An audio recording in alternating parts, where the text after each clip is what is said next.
Kwenye tukio lisilo la kawaida na la kustaajabisha, wezi wamevumbua mbinu mpya ya kuiba, nayo ni kuwaibia maiti pindi tu wanapozikwa. Washukiwa 4 walikamatwa mjini Eldoret wakiwa wamechimba kaburi ambalo walikuwa wamepanga kuiba.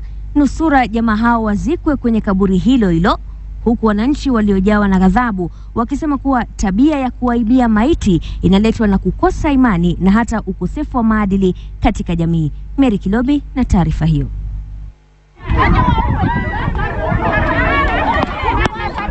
Ni kichapo cha mbwa, kichapo kinachopewa wane hawa.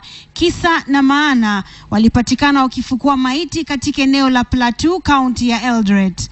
Wakazi waliojaa hamaki waliwashambulia wane hawa baada ya kuwafumania wakifukua maiti iliyozikwa mwezi Januari kwa lengo la kupora vifaa vya thamani alivyozikwa navyo mwenda zake. Washukiwa hao waliponea chupuchupu, kwani chifu wa eneo hili Cyrus Tarus alifika na kuwanusuru kutoka mikononi mwa wakazi ambao lengo lao lilikuwa kuondoa kabisa wahalifu hawa katika jamii.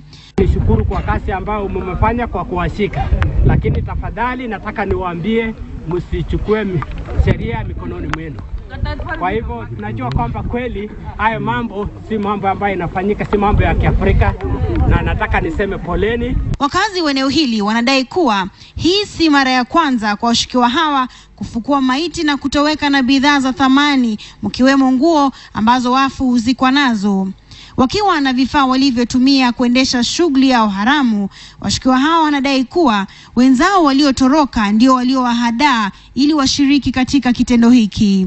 Niliitwa tu na vichano wenye walisema wamepata treasure box, ati waone wachimbe kama watapata vitu ya chairman, tuone.